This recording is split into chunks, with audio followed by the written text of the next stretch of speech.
of Verona, and it's always full of tourists and it's very busy, but we're going to try to go to the main drag and go by the Verona Colosseum, which looks like a little version of the Colosseum in Rome, and they also have concerts and performances there, and we're going to try to go by the Juliet balcony.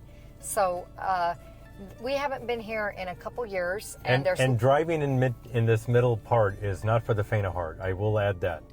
Yeah, we all hands on deck. You know, I usually help Mike with the directions, and we just kind of team up to get this done because it is full of traffic, one-way streets and narrow streets that curve, you know, veer into different directions.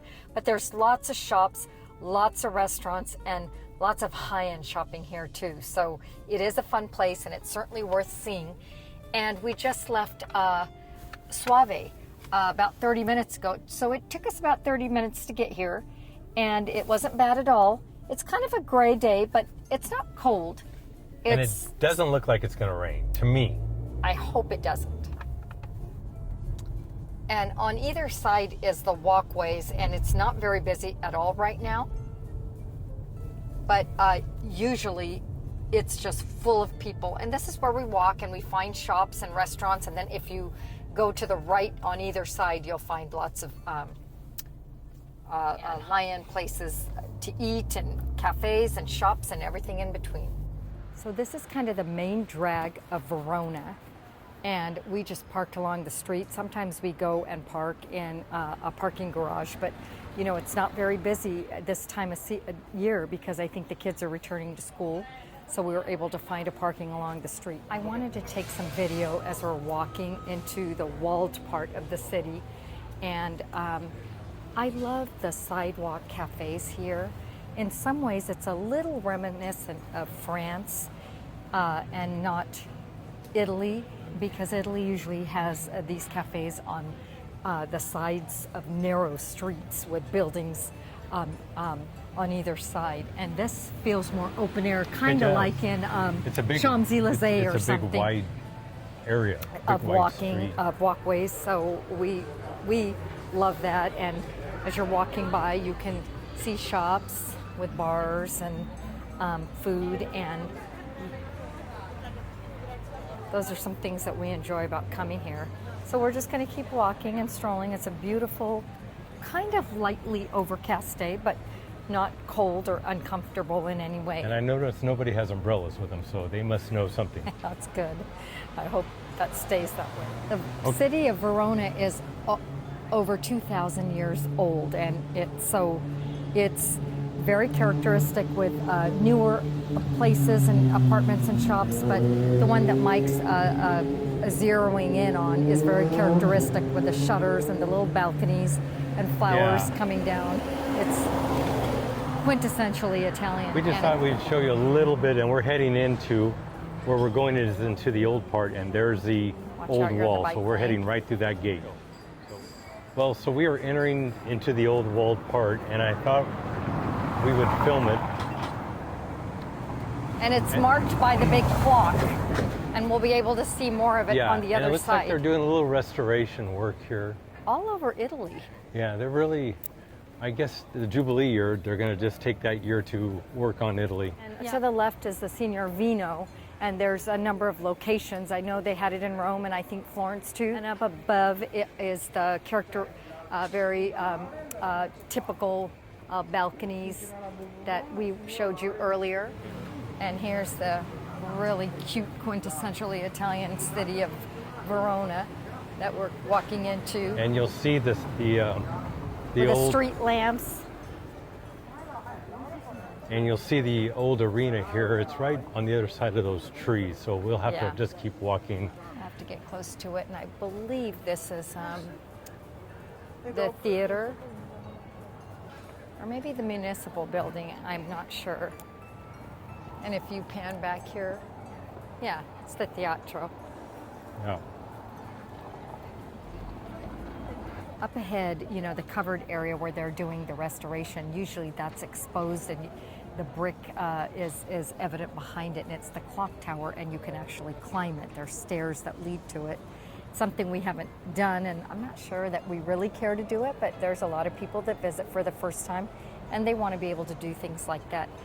And you can see the wall in between that is part of this older walled section. Yeah.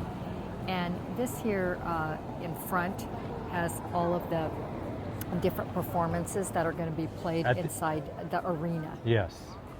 Yes.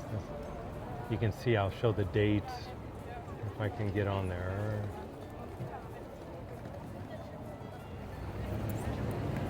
And of course, you know, to the left is all the shops and restaurants. Like I said, it's to me more reminiscent of a French street rather than an Italian street. But you know, there's lots of parts of Italy that is like that. You know, Siena is like that, for example. But I prefer this. You know, there's a sense of space and just, you know, it feels more comfortable. You've got a lot of room here. You've got a lot of room. And a little park right here that people are just relaxing and or having a picnic or resting before they get back on their bikes and start cycling through the city.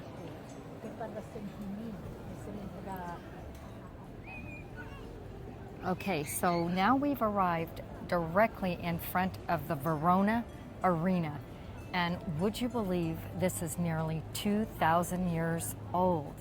It was completed around 30 AD during the reign of Emperor Claudius.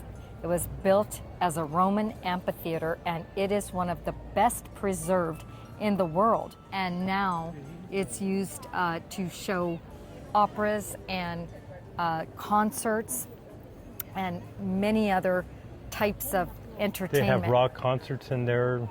Fun fact about the Verona Arena is that unlike its famous cousin, the Colosseum in Rome, this is the largest open-air opera house in the world.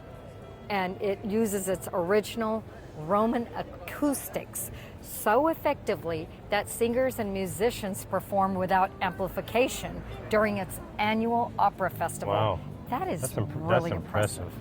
For sure. So you can go inside, you can get tickets, and ticket information is on their website and all over. And you can go in and take a look at it, and if there's a performance going on, which usually there is, you can definitely plan to attend one of those. And I love these terracotta earth tone colors. And they're so beautiful and colorful and pastel-y and sit next to each other. But having said that, when you get closer, all of the buildings have a sense of gentle deterioration, I like to call it. And that gives it its charm. I just love walking around here, and we've come here many times with our relatives because our place is probably 45 minutes, would you say, Mike? Yes. 30 to 45 easy minutes. Drive. Very easy country drive. And on a slow day, I mean, you can zip here and zip out. Okay, so we're just going past the Colosseum, and on my left, as you can see,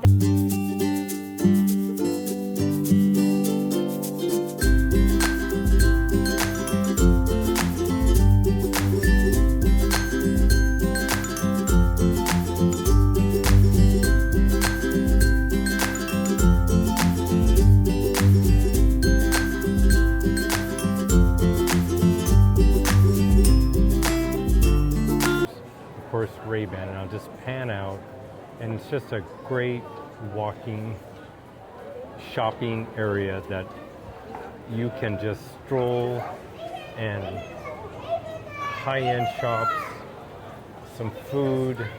And we have sweated our ears off over here in the past, so it's wonderful to walk in this comfortable setting. And just look at the fronds of ferns and plants that are just dripping from the balconies. It's just enchanting. Some popular ones, and these also not everything's probably high-end, but there's a jewelry store.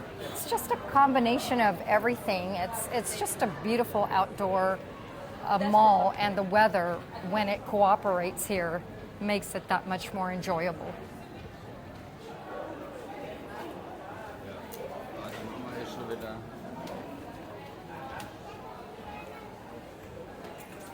In we go, and we probably have to turn the camera off, but we'll let you know how this goes.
It's just more of a tourist attraction for the play story because the balcony itself was not really in Shakespeare's original text. It was added to later performances. So it became kind of an iconic symbol of the story. Also, oh, and the sun's coming out and I'm getting happy. So also in Verona, the La Casa di Giulietta, or Juliet's Castle, is a 12th century building. So this is a 12th century building that was once home to the Capello family. And that's the family who inspired the Capulet family in the Shakespeare story. Oh, and let me just tell you a little myth about the statue of Juliet. So the legend goes that if you rub one of her breasts, you will have love and fertility in your future. So a lot of people are lining up to do that. And you can see someone doing that right now, and I think we'll pass on that. Yep. Okay, I just want to close in on some of the details of the castle. And if you look at this door, you can see the age, and really almost like a Eastern European influence. Yeah, there is. On the windows. In the window, yeah, there is. You're exactly right. Yeah, and if you look at the floral motif windows, it's really, really a neat place. And you can get tickets to go inside and take a closer look if you're interested in doing so.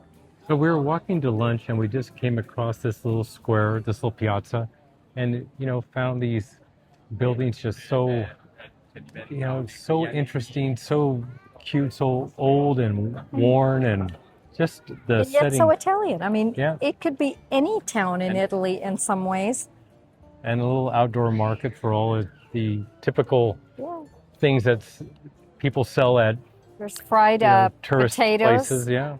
Patati fritti, pizza, mass, Venetian mass, which we have. We Yeah.